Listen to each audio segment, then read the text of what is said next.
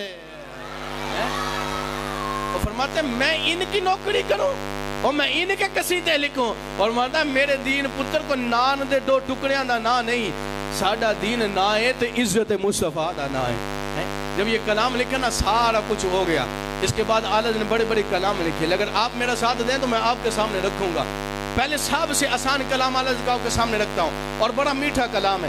امام علیہ السلام فرماتے ہیں سب سے اعلیٰ ہو اعلیٰ، مزہ کوئی نہیں، سب سے اعلیٰ ہو اعلیٰ۔ اگر ایک دفعہ اور اس سے اونچی آواز گونج جائے نا تو فقط ایک نیت سے یاد رکھنا کہ اگر پوری دنیا کے پہاڑوں کے نیچے، زمین کے نیچے کسی ذرے میں چھپا بندہ بھی ذکر مصطفیٰ کرتا ہے تو مدینے والے کو مدینے میں پتہ چل جاتا ہے۔ ذرا اس نیت سے بولو سب سے اولا ہو اعلیٰ، سب سے بالا ہو اعلیٰ، سب سے اولا ہو اعلیٰ ہمارا نبی، سب سے بالا ہو والا ہمارا نبی۔ ارے کون دیتا ہے دینے کو منہ چاہیے، دینے والا ہے سچا ہمارا نبی، سب اونچوں سے اونچا سمجھئے جسے ہے اس اونچے سے اونچا ہمارا نبی، سب اچھوں سے اچھا سمجھئے جسے ہے اس اچھے سے اچھا ہمارا نبی، اور خلق سے اولیاء، اولیاء سے رسول ہے، سب رسولوں سے اعلیٰ ہمارا نبی، کرن بدلی رسولوں کی ہوتی رہی، ارے چاند بدلی کا چمکا ہمارا نبی، اور غمزدوں کو رضا، غمزدوں کو رضا خوش خبری دیجئے، وہ ہے بے قصوں کا سہارا ہمارا نبی۔ فرماتے ہیں پتروں پریشان کوئی نہیں ہونا، ساڈا سہارا ہمارا نبی ہے۔ اور پھر آگے پھر قلم اٹھایا، اور قلم اٹھا کے نا بڑی میٹھی باتیں لکھتے ہیں۔ فرماتے ہیں اگر زمین و زمان، زمین و زمان تمہارے لیے، زمین و زمان تمہارے لیے، پھر فرماتے ہیں یہ زمین و زمان نہ رضا، زمین و زمان تو کچھ ہے، مطلب نانا ادھر نہیں ذرا آگے بڑھ، مطلب زمین و زمان تمہارے لیے، مکین و مکان تمہارے لیے، چنین و چنا تمہارے لیے، فلک سماعت تمہارے لیے۔ فرماتے ہیں بدن میں ہے جان تمہارے لیے، جسم میں ہے زبان، بدن دہن میں ہے زبان تمہارے لیے، بدن میں ہے جان تمہارے لیے۔ آقا ہم آئے یہاں تمہارے لیے، اٹھیں گے وہاں تمہارے لیے، خلیل و نجی مسیح و صفی کہیں سے بھی نہ بنی یہ بے خبری کہ خلق پھری کہاں سے کہاں تمہارے لیے۔ فرماتے ہیں اصالت کل، امامت کل، سیادت کل، حکومت کل، ولادت کل خدا کے یہاں تمہارے لیے۔ فرماتے ہیں کہ باغ کھلے، کہ پھول کھلے، دن ہو بلے لیوا کے تلے، رضا کی زبان کھلے آقا تمہارے لیے۔ فرماتے ہیں یہاں بھی بریک نہیں، یا رسول اللہ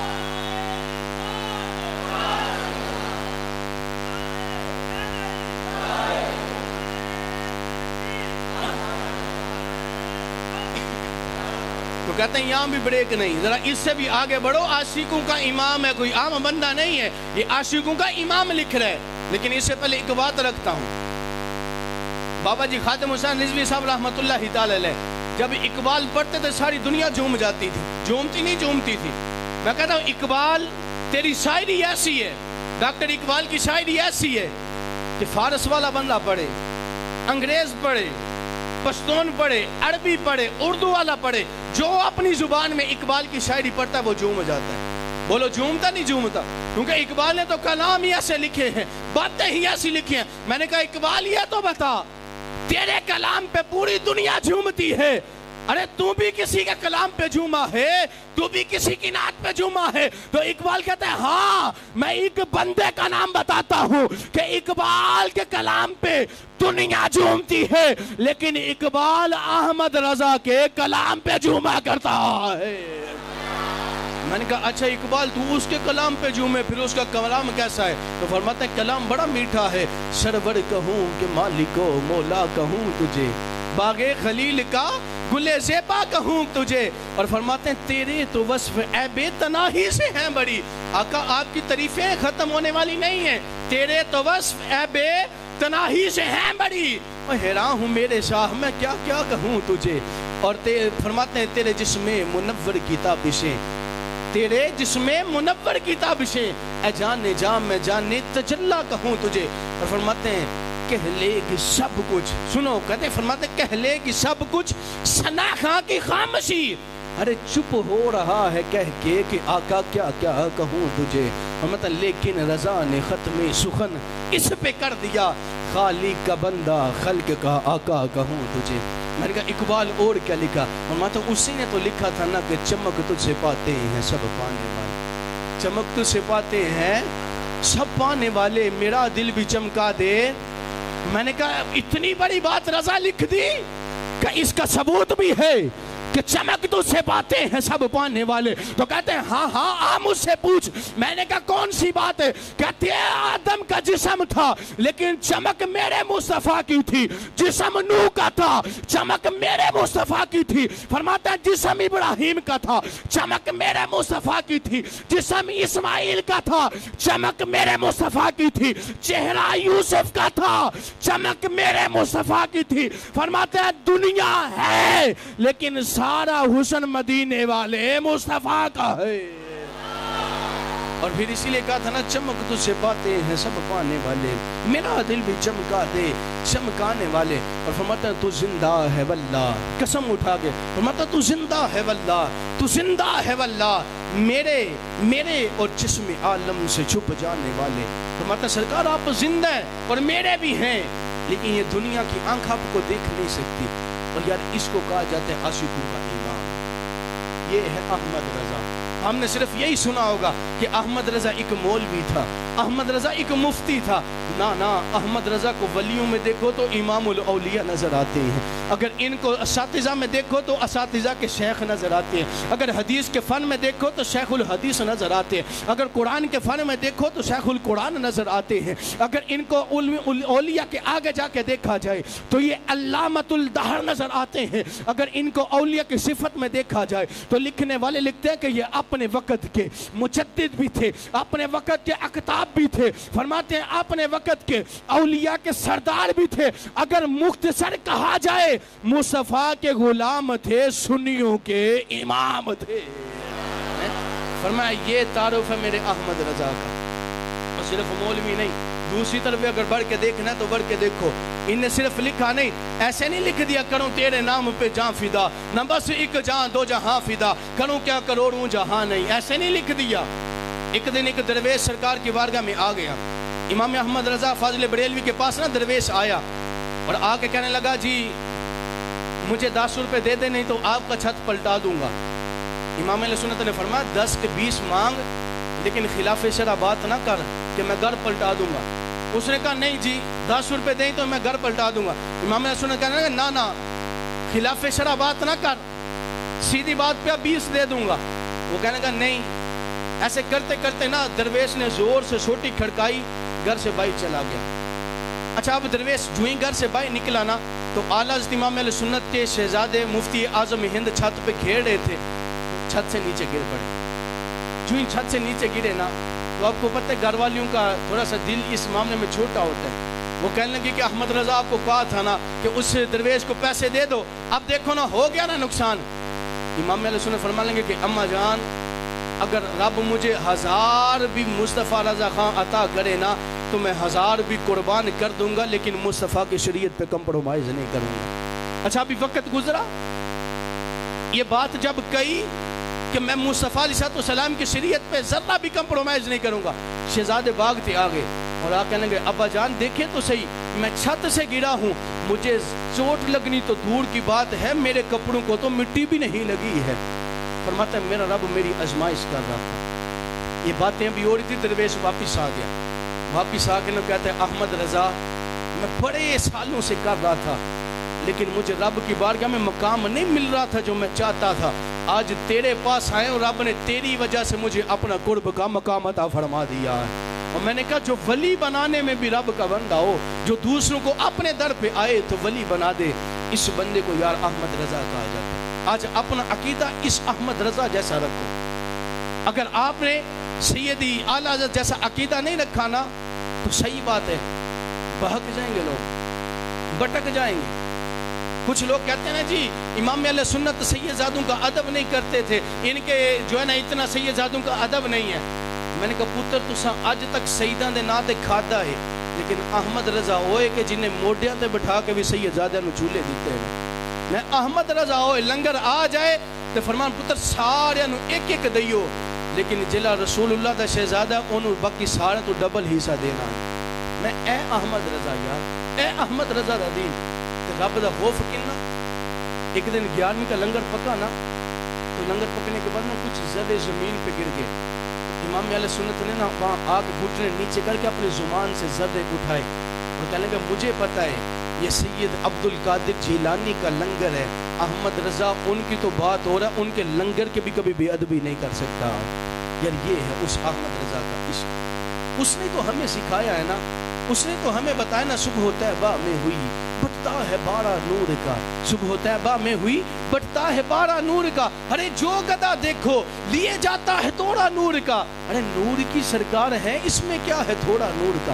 اسی نے تو بتایا نا تیری نسل پاک میں ہے بچہ بچہ نور کا, آقا تو ہے عین نور تیرا سب گرانا نور کا. اسی نے تو ہمیں بتایا ہے نا کہ ذوالنورین پہ بھی سلام بھیجو, مولا علی پہ بھی سلام بھیجو. اور میں کہتا ہوں پوری دنیا میں وقت ملا نا کبھی یہ تحقیق آپ کے سامنے رکھوں گا, پوری دنیا میں سب سے زیادہ آواز اذان کی ہے, لیکن اذان کے بعد اگر پوری دنیا میں سب سے زیادہ آواز آتی ہے نا تو یہ مصطفیٰ جن رحمت پہ لاکھوں سلام کی آتی ہے. یہ کسی اور نے نہیں لکھا بلکہ تیرے اور میرے امام احمد رضا نے لکھا ہے. یار یہ ہیرے ہیں لیکن ہم جانتے نہیں. یہ سفر کا مہینہ ہے نا, اسی 25 سفر کو امام علیہ سنت شاہ امام احمد رضا خان فاضل بریلوی رحمۃ اللہ تعالی علیہ کا عرس آتا ہے, لیکن ہم اکثر تعداد میں نہیں جانتے. آپ نے بابا جی خادم حسین رضوی صاحب کا نے کلپ دیکھا ہوگا جس کے اندر وہ ساری کی ساری ترغیب اعلیٰ حضرت کی دلا رہے تھے, لیکن میں نے کہا بابا جی اعلیٰ حضرت کی ترغیب آپ کو تو ویسے رب نے شان عطا کی ہے. کہتے ہیں پتر اور کوئی گل نہیں, میں تے اعلیٰ حضرت درس سیکھے آئے کہ پترو انہیں جانا انہیں مانا نہ رکھا غیر سے کام, للہ الحمد میں دنیا سے مسلمان گیا. کہتے ہیں بس یہ فقط عقیدہ ہے, اور یہ عقیدہ احمد رضا دے کے چلے گئے کہ آج مصطفیٰ کی بارگاہ میں جھک جاؤ, آج سرکار کی بارگاہ میں آ جاؤ, اور فرماتے ہیں آج لے ان کی پناہ, آج مدد مانگ ان سے, ارے کل نہ مانیں گے قیامت میں اگر مان گے. فرماتے ہیں آج در مصطفیٰ پہ آ جاؤ, آج در زہرا پہ آ جاؤ, آج در صحابہ پہ آ جاؤ, آج مصطفیٰ کے صحابہ کے پیچھے چلو, آج آل کا ادب کرو. احمد رضا اتنا کچھ کر لیا, اتنا کچھ کر لیا, یہ سب کچھ ہو گیا تو اس کا بدلہ کیا ملے گا؟ فرماتے ہیں حشر تک ڈال لیں گے, حشر تک ڈال لیں گے میلاد مصطفیٰ کی جوم, حشر میں بھی رسول اللہ کا نعرہ لگاتے جائیں گے. اور فرماتے ہیں خود روئیں گے, خود روئیں گے, ہم کو ہنساتے جائیں گے, ارے خود چلتے جائیں گے, گناہگاروں کی تقدیریں بدلتے چلے جائیں گے. اس امام کے پیچھے چل جاؤ یار, انشاءاللہ زندگی رہی نا پھر کبھی اعلیٰ حضرت کا ذکر خیر کریں گے. اب ہمارا وقت اختتام کو پہنچا ہے. رب کریم کی بارگاہ میں دعا کرتے ہیں کہ رب کریم مجھے اور آپ کو اعلیٰ حضرت کا عشق عطا فرمائے, ان کا جو ہے ان کی محبت عطا فرمائے, ان کی غلامی عطا فرمائے. ایک انشاءاللہ اعلان سن لیں, اگلے جمعہ کے اندر ہم انشاءاللہ